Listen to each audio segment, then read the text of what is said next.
In this section, we will discuss the concept of scope. Visibility is the concept of being able to see a class member, which is determined by using keywords public and private. We don't deal with that yet, but although the compiler can see class members, we as programmers may not be able to use those class members if they're marked private. That means they're private to the class. They can't be accessed outside of the class. Scope is slightly different. Scope has to do with the concept of being able to access variables in particular within a block, be that block a class block, a method block, a loop block like for, or just a block of code that is delimited by the curly braces. So scope has to do with what code can see and access variables. It's always proven slightly tricky explaining scope.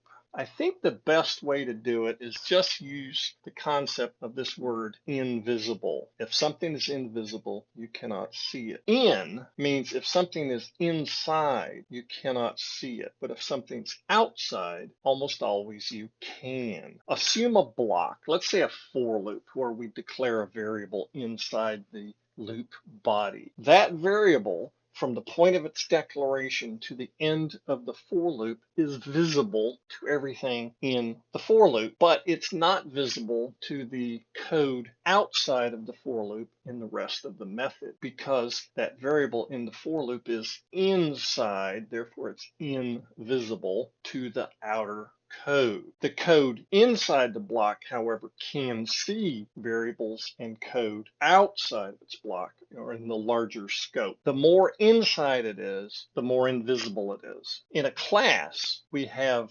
members which are either data or methods, and everything in the class can see those. But if there's a local variable declared inside a method, no other part of that class can see inside the method and see that variable because it's inside, it's invisible.